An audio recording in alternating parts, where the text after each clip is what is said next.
अस्सलाम वालेकुम। दुनिया में मुझे जहाँ भी देखा जा रहा है, जहाँ भी सुना जा रहा है, उन सबको मेरी तरफ से प्यार भरा सलाम। जैसा कि मैंने आपको पहले भी बताया था, ये हमारी सीरीज़ चल रही है। आज ये उसकी 4th पार्ट है, जो कि इंग्लिश लिटरेचर और क्रिकेट के ऊपर है। पीछे जो हमने बात की है, आपको पता है मैंने कहा था कि पाकिस्तान के क्रिकेट के ऊपर, मैनेजमेंट के ऊपर, कोचेस के ऊपर। आज हम जो बात करने वाले हैं वो है पाकिस्तान की बॉलिंग, बैटिंग और फील्डिंग के ऊपर, क्योंकि मैं इंग्लिश लिटरेचर का बंदा हूँ। उसके मैंने वो बनाए हैं पॉजिटिव और नेगेटिव। वो आप जरा मुलाहिजा फरमाइएगा, देखिएगा कि वो कैसे मैंने बनाए हैं, पॉजिटिव वर्ड्स और नेगेटिव वर्ड्स, प्लेयर के और क्रिकेट के। इसके साथ साथ आज हम डिस्कशन में लेके आते हैं जो पाकिस्तान रात जीता है बांग्लादेश के साथ, जो मैचेस हुए थे T20 के 3-0। तो बड़ी खुशी की बात है जी। हम आज पॉजिटिव और उनको बड़ी मुबारकबाद देते हैं कि वो जीते हैं। लेकिन इसके साथ साथ हम थोड़ा उनको क्रिटिसाइज उस सेंस में नहीं करेंगे। हमारी जो क्रिटिसिज्म है वो भी पॉजिटिव वे में होती है कि वो क्या करें, अपनी गेम को इम्प्रूव करें। ये नहीं होती कि हम लेग पुलिंग नहीं करते किसी की भी। आज बहुत अच्छा खेले हैं जी दो प्लेयर्स जो मुझे बहुत अच्छे लगे हैं, वो हसन नवाज भी और जो मोहम्मद हारिस है, जो जल्मी जिनको खिलाते हैं। तो आज बड़ी अच्छी उसने बैटिंग की है, लेकिन आपको पता है शॉर्ट कमिंग्स भी हैं इनकी। लेकिन अब पता चलेगा कि ये जो बच्चे हैं बड़ी टीमों के खिलाफ कैसे लड़ते हैं, कैसे compete करते हैं, और उनकी जो इनिंग्स है कितनी ज़बरदस्त होती है और वो कैसा खेलते हैं। इसके साथ साथ आज हम ये भी बात करेंगे कि जो कंट्रोवर्सी चल रही है थोड़ी अकमल बरदरान और बाबर आजम और उनके जो अबू हैं उनके साथ, वो भी हम डिस्कस करते हैं। पहले हम बात कर लेते हैं कि कामरान अकमल ने क्या कहा। उन्होंने कहा था कि भी जो बाबर आजम है वो क्रिकेट जो है वो जरूर खेले, लेकिन वनडे ना खेले। इसके ऊपर उनके जो वालिद थे मोहतरम हैं बाबर आजम साहब के, उन्होंने कहा कि जो लोग तरक्की नहीं कर रहे वो मतलब उनका मतलब था कि वो जेलस होते हैं ऐसे लोग। मैं उनको ये बस कहना चाहता हूँ कि उनके घर में या हमारे घर में या कामरान अकमल के घर में ये कोई दाने तो नहीं देंगे, कोई पैसा तो नहीं देंगे।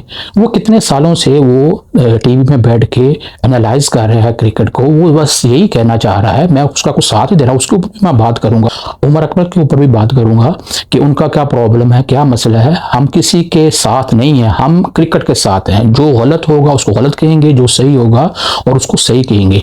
और इसके साथ साथ जो एनालिसिस हम करेंगे वो पॉजिटिव वे में होगा, पाकिस्तान की तरक्की के लिए होगा, पाकिस्तान की क्रिकेट की तरक्की के लिए होगा। तो बाबर आजम साहब के वालिद साहब को मैं यही बस कहना चाहूँगा कि आपने अपने बेटे को कहा है या रोका है या उसको थोड़ी सी भी तंबीह की हो कि बेटा थोड़ा ब्रेक ले लो, ना खेलो, आपसे परफॉर्मेंस नहीं हो रही।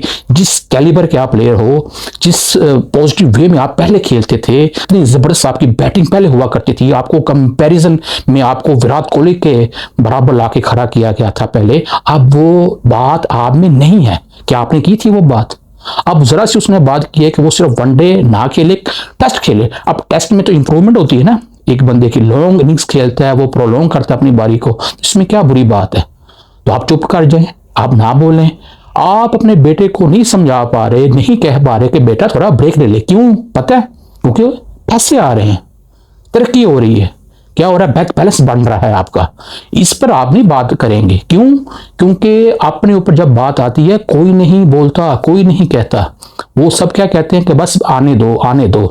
क्यों? क्योंकि बैठे बैठाए पैसे मिल रहे हैं, हमें क्या करना है? और कोई ऐसी बात नहीं करनी चाहिए। लोग अब हर चीज को समझते हैं, उनको बेवकूफ़ बनाना अब मुश्किल हो गया है। अब वो बातें पहले जैसी नहीं रही। मीडिया में हर चीज आ जाती है। क्या लोगों को नहीं पता आपके बेटे की शॉट्स कैसी हैं?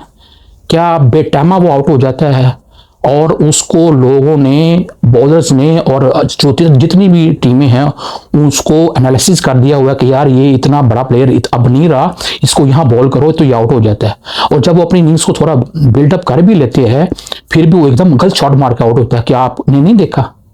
अगर आपने देखा है, आप अपने बेटे को समझाएं, आप तो उसके कोच भी तो रहे हैं।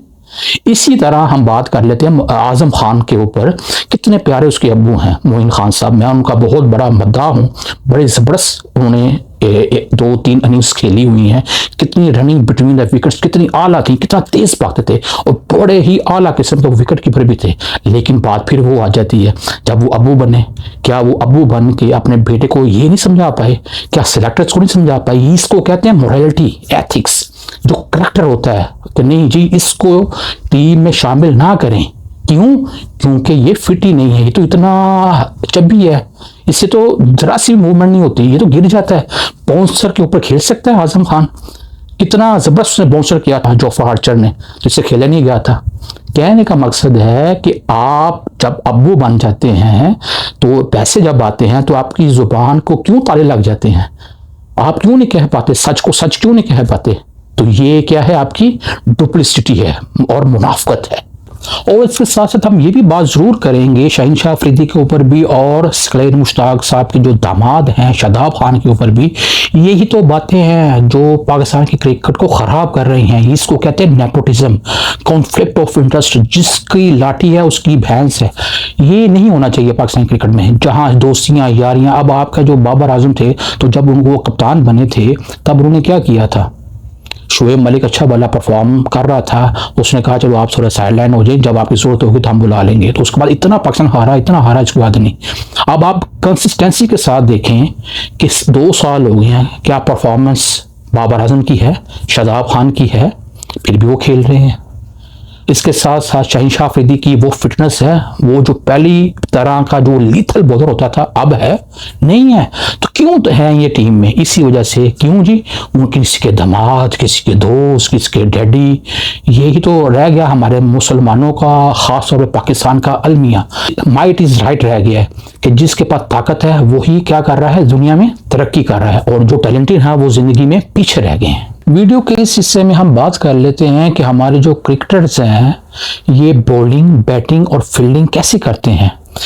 They are not good in bouncers. आप खुद देखें कि ये बैटिंग जब करते हैं, बाउंसर आता है तो कैसे डर जाते हैं, ऊपर उठा देते हैं, कैच हो जाते हैं।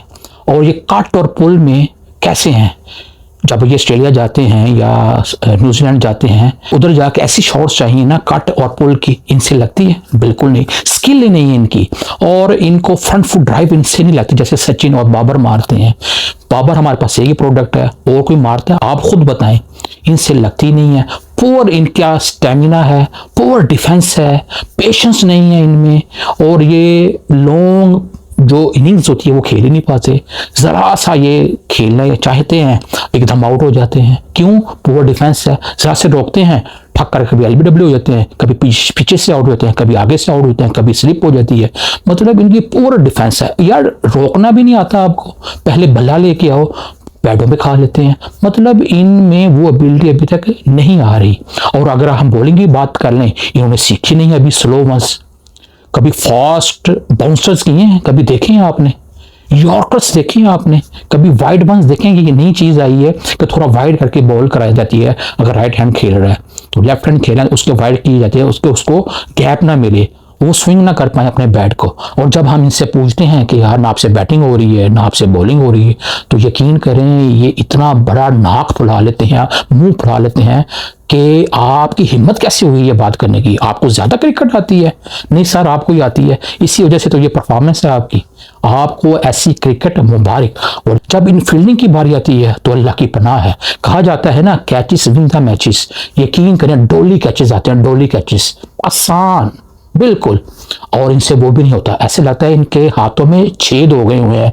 और अल्लाह के बंदो, अगर आपसे नहीं मतलब कैच पकड़ा जा रहा तो कोई अल्फी ला के, कुछ समद बोन ला के हाथों पे चपका लें, कैच तो पकड़ा जाएगा आपसे।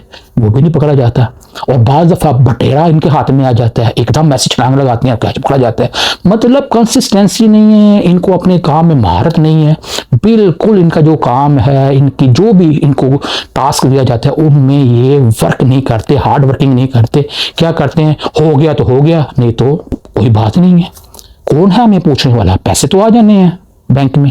तो कहने का मकसद है ये है हमारी क्रिकेट का हाल। और जो इस क्रिकेट ने और ऐसी क्रिकेट ने हमारा कर दिया है बुरा हाल, बल्कि बदहाल। तो ये थी आज की वीडियो। उम्मीद करता हूँ आपको पसंद आई होगी। जरूर हमारे चैनल को लाइक करें, सब्सक्राइब करें और कमेंट्स करें कि आपको हमारी वीडियोस कैसी लग रही हैं। इंशाल्लाह मिलते हैं जो इसी सीरीज की नेक्स्ट पार्ट होगा। नेक्स्ट पार्ट में हम देखेंगे महमूद कयूम जो जुए के ऊपर थी और इंग्लिश लिटरेचर जो मनी मेकिंग के ऊपर थे कि कौन कौन से आइकॉनिक जो बड़े बड़े राइटर्स हैं उन्होंने क्या लिखा। और आज हमारा जो रह गया है, जो मैंने अभी बताया था आपको, जो मैंने पॉजिटिव और नेगेटिव बनाए हैं प्लेयर और क्रिकेट के, इंशाल्लाह कल इसके ऊपर डिस्कशन करेंगे। मैं हूं प्रोफेसर खालिद उमर बट और आप देख रहे हैं मेरा यूट्यूब चैनल लिटरेचर फॉर बाअदब। अस्सलाम वालेकुम।